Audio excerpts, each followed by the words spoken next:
Greetings, YouTube. Today, like most days, I spent, doing things like getting my afternoon class ready to teach. I teach a social media video production course where my students are starting to film video clips and edit them in week 2 for their own social media. We're doing Twitter, Instagram, TikTok, Facebook, and promoting all of that via the client for this semester, which is our school. With that being said, I stayed off of the line chats and all the other chats, the Twitter chats, the email chats, all the chats, and I thought, well, I'm sure I missed something. I always do. So I came home and pulled up the headlines, and most people sent me this. This is what the people said was the top story today, and they asked me to react to it, and here we are. This is a original post from Monday, January 17th, 2022, to be exact. Kabam appoints Mr. Lee, we're just going to say that because I'm sure I'll butcher his name, as the new CEO, former CEO Tim Fields, to assist in the transition. By the way, sometimes when people say that, like they're assisting in the transition, it's a nice way of saying we want them to still get paid a little bit before we ask them to leave. Now, there are a lot of takeaways from this article. I've read it. We'll read it together in just a moment. But I do think some people are overreacting a little bit by automatically assuming that this is a bad thing for Kabam. Keep in mind, that company still made $21 million pre-net gross in December. And even though that maybe isn't still what they were hoping for, maybe they were hoping for a better, certainly overall fiscal year of 2021. They keep the best deal on Wednesdays, the What's Next Nexus deals, which, hey, is technically today. So we'll see if they bring it back. But they got a guaranteed cash cow, and Lord knows I like to give my $10 to it and hope of still getting 6-star Black Widow Deadly Origin, though I never land on her. All right, so here we go. By the way, shout out to Aaron Astle for writing this article. Vancouver headquartered Kabam Incorporated has announced that Mr. Lee will be taking on the role of CEO at the company. Lee comes to the position from Kabam parent firm Netmarble, where he was appointed its co-CEO in 2020.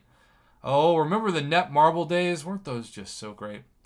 Since 2007, Lee has held various positions at Netmarble, beginning as vice president and then later senior vice president of corporate strategy at CJ Internet, now Netmarble Games. Lee will receive assistance during this transition from former Kabam CEO Tim Fields. Fields has held the position since Kabam was acquired by Netmarble in 2017. We thank Tim for his enormous contributions to Kabam since he was appointed CEO in 2017, said Lee. His leadership was instrumental in helping create amazing experiences for our players around the world. Tim Fields added, the last 8 years at Kabam have been an incredible ride, except for our bottom line. I'm so proud of everything our teams have built. We've delighted hundreds of millions of players. Hundreds of millions of players.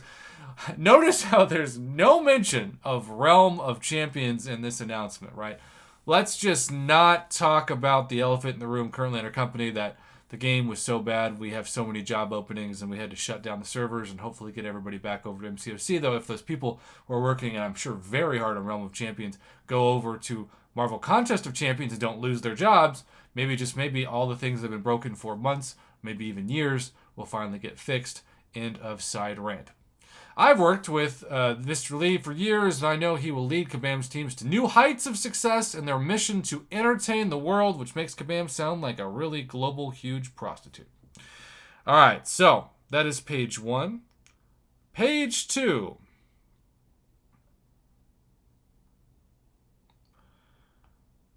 Okay, the management team, this is really the takeaway to me, behind Kabam also set up Fort, a blockchain gaming platform that recently, I don't know what recently means, maybe the last 6 months, maybe a year, heck, maybe 6 days. I don't know what rich people do.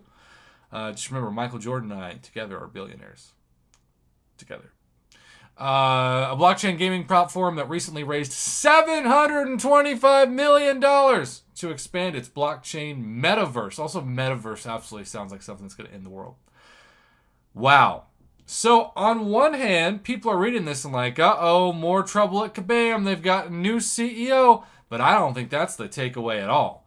I think the takeaway is, yeah, this whole blockchain gaming that my man Greg has talked to me about in detail behind the scenes for, gosh, over a year now.